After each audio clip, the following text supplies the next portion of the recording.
Hello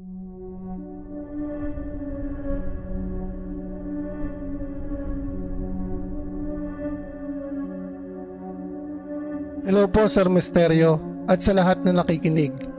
Ako po si Rodel mula Nueva Ecija. Ang ibabahagi ko pong kwento ay nangyari noong 2012 nang umakyat kami ng bundok kasama ang mga tropa. Mahilig kami mag-hiking noon. Isang gabi, mga bandang alas 10, nagdesisyon kaming tuloy ang pag-akyat sa bundok Bulaylay sa Bungabon kahit madilim na. Di ko lang po alam kung pamilyar kayo sa bundok na ito. Pero ayon sa mga taga roon, may mga nakatira raw na elemento at hindi basta-basta dapat ginagabi sa lugar na yon. Habang naglalakad kami sa makipot na daan, napansin naming parang paikot-ikot lang kami. Kahit saan kami lumiko, bumabalik kami sa parehong malaking puno na may 3 malalaking sanga. Kinabahan na kami kasi alam naming niloloko na kami ng tikbalang. Sabi ng matatanda, kapag naliligaw ka sa gubat at paikot-ikot ang daan, madalas daw na iyon ang kalokohan ng mga tikbalang. Naglabas ng sigarilyo ang isa kong kaibigan. Sinindihan at kinuskus muna sa kanyang damit bago muling isinuot. Ginawa rin namin lahat yon ayon sa payo ng matatanda. Biglang nanahimik ang paligid. Wala ni huni o kuliglig o ingay ng ibon. Sa di kalayuan, napansin ko ang isang anino. Matangkad, mahaba ang mga paa, at ang ulo ay parang kabayo. Nakatingin lang siya sa amin, hindi kumikilos. Para po akong naniga sa sobrang takot. Paglingon namin ulit, doon lang biglang lumitaw ang tamang daan pababa ng bundok. Wala na rin ang anino. Pagkababa namin ng bundok, walang kahit sino sa amin ang nagbanggit muli tungkol sa nangyari. Pero magmula noon, sir, lagi na akong may dalang posporo at sigarilyo, kahit hindi ako naninigarilyo, bilang panlaban kung sakaling magtagpo ulit kami ng ganoong nilalang.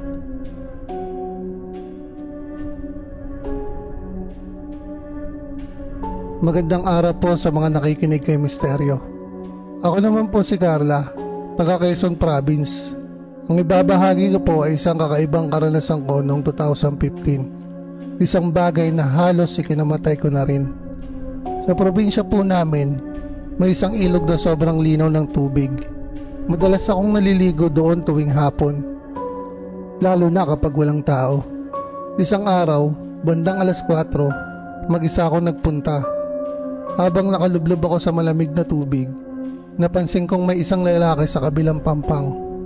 Matangkad siya, maputi, parang mistiso, at sobrang gwapo. Pero parang may kakaiba, dahil nakatitig lang siya sa akin. Hindi kumukurap.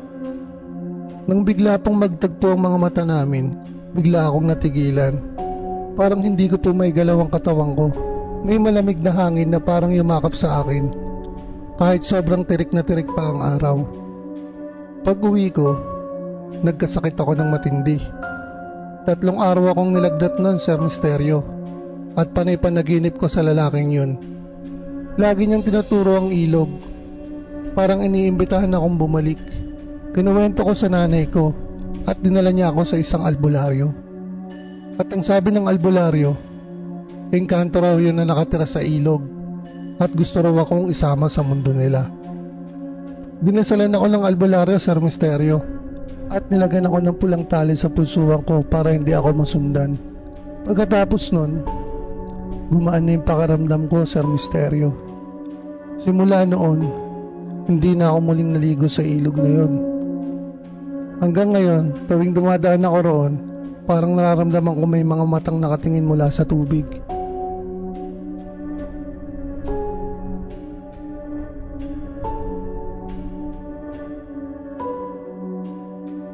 Isang pagbati po sa lahat ng nakikinig kay Misterio. Magandang araw po. Ako po si Jerome, 29 years old, taga Batangas. Nakita ko lang po sa FB yung post nyo, kaya napagpasyahan ko pong ibahagi ang karanasan ko nung bata pa lang ako. Isang karanasan na hanggang ngayon ay hindi ko po makakalimutan. Noong taong 2007, Sa bakuran namin, may isang malaking puno ng santol na halos kasing tanda na ng lola ko. Lagi akong pinapagalitan ni lola kasi daw may duwende na nakatira roon. Sabi niya, wag daw akong magtapon ng dumi, wag sisirain ng mga prutas at wag sisipain ng mga nahulog na bunga. Bata pa lang ako, syempre hindi ako naniniwala. Isang hapon, habang naglalaro kami ng pinsan ko, nakita ko yung mga nahulog na santol sa lupa. Ginawa kong bola at sinipa-sipa ko paakyat. Habang tuwang-tuwa ako, bigla na lang ako nadapa nang wala namang sagabal sa lupa. Pagka-uwi ko, nagsimulang sumakit yung paa ko at kinabukasan, namaga ito na parang may malaking pasa pero wala akong natatandaan na matinding pagkakauntog o sugat. Dinala ako ni lola sa albularyo sa kabilang barangay. Pagdating pa lang namin, sabi po agad ng albularyo, nagagalit ang nakatira sa puno ng santol sa inyo. Hindi mo ba sinipa yung mga bunga nila kahapon? Nanlamig ako kasi totoo nga yung ginawa ko. Nagdasal siya, nagsindi ng puting kandila at nag-alay ng bigas at tubig sa puno. Kinabukasan, nagulat ako kasi wala na yung pamamaga. Parang wala akong naramdaman ng kahit ano. Simula nun, Sir Misteryo, hindi ko na kailanman ginalaw yung mga prutas na nahuhulog sa puno.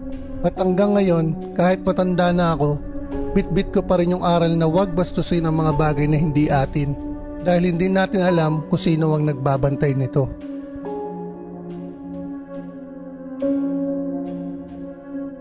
Magandang gabi po sa inyong lahat. Ako po si Marco, taga Bulacan. Ang ikukwento ko po ay isang kakaibang karanasan ko noong bata pa ako. Tungkol sa isang duwending itim na hindi ko akalaing totoo pala. Noong mga panahong iyon, mahilig ako maglaro sa likod ng bahay ng lola ko. Malawak ang bakuran at may isang lumang puno ng mangga na malapit sa poso. Sabi ng mga matatanda, may nakatira raw na elemento doon. Pero hindi ko naman pinapansin dahil iniisip kong kwento-kwento lang nila para takutin ako. Isang hapon, habang naglalaro ako ng holen, bigla akong nakarinig na mahinang tawanan. Akala ko mga pinsan ko lang. Pero nung lumingon ako, wala naman tao. Sa halip, may nakita akong maliit na nilalang na nakaitim na kasuotan. Kasing taas lang ng tuhod ko. Maitim ang balat niya, mahaba ang tenga, at masama ang titig sa akin. Napako ako sa kinatatayuan ko dahil parang nanigas ang katawan ko. Nilapitan niya ang mga holing ko at isa-isang kinuha. Saka siya tumingin ulit sa akin at ngumisi. Kita ang maliliit at matutulis ng ngipin. Gusto kong sumigaw pero wala akong boses na mailabas. Tanging iyak lang ang pumatak sa mata ko.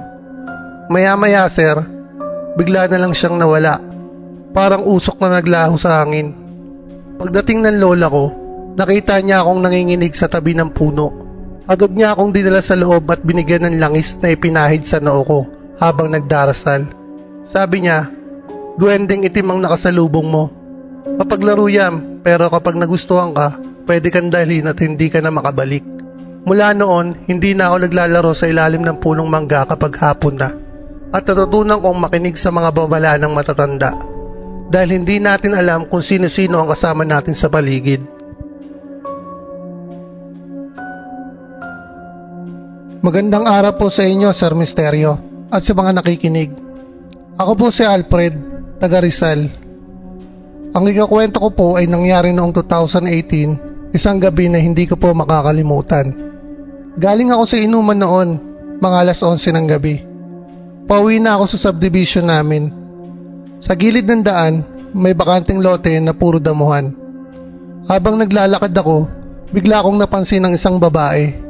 Maputi siya, mahaba ang buhok, at nakabestida na parang kumikislap kahit madilim. Ngumiti siya sa akin. Hindi ko alam kung bakit, pero parang hinihila ko ng mga paa ko papalapit sa kanya. Naririnig ko na rin ang mga kaibigan kong tumatawa sa akin mula sa malayo. Pero wala akong naririnig kundi ang malamig na boses ng babae sa isip ko. Para bang sinasabi niyang halika. Buti na lang, may nakasalubong akong kapitbahay na matanda. Hinila niya ako at sinigawan. Huwag kang lalapit dyan, engkanto yan. Pagtingin ko mula sa lugar na tinuturo ng babae, ako na lang palang mag-isa ang naglalakad. Kinabukasan, nalaman ko na may mga tao nang nawala sa lugar na yon. Sabi nila, engkanto raw na nakatira sa bakanting lote at nangaakit ng mga taong madaling magtiwala.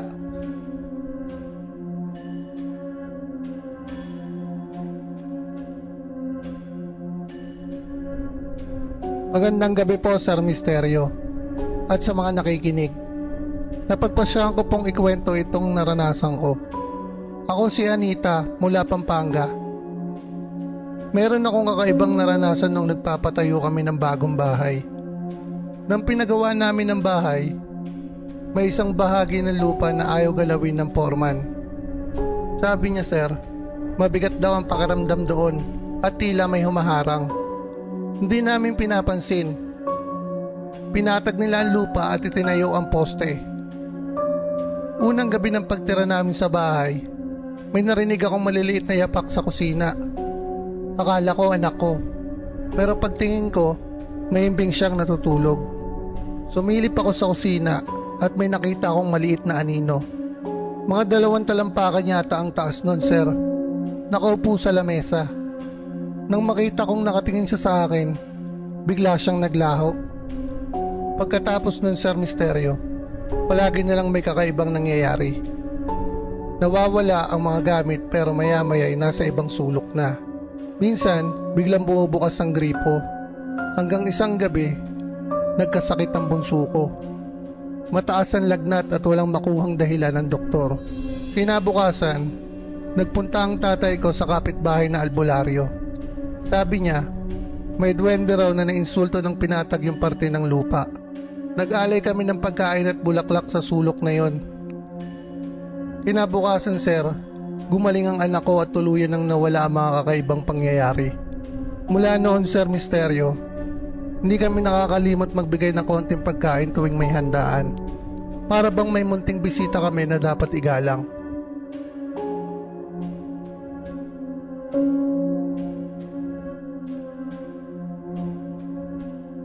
Isang mapayapang gabi sa lahat, lalo na sa iyo, Sir Misteryo.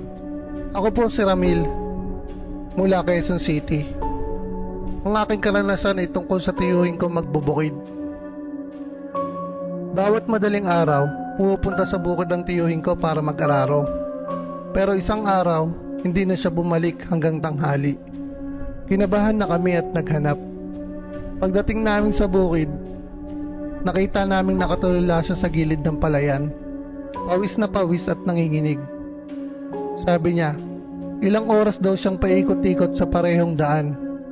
Kahit anong lakad niya, doon pa rin siya lumalabas. Nakita raw niya ang isang malaking nilalang na parang tao pero uloy kabayo. Nakatingin lang sa kanya mula sa malayo. Hindi raw siya makagalaw. Nang maalala niya ang payo ng matatanda, isinuot niya raw ang kanyang t-shirt ng pabaliktad. Biglang nagbago ang paligid at muli niyang nakita ang daang pauwi. Simula noon, hindi na siya pumapasok mag-isa sa bukid kapag madaling araw. Lagi niyang sinasabi, ang tikba lang, hindi ang biro. Niloloko ka lang, pero minsan baka hindi ka na makalabas.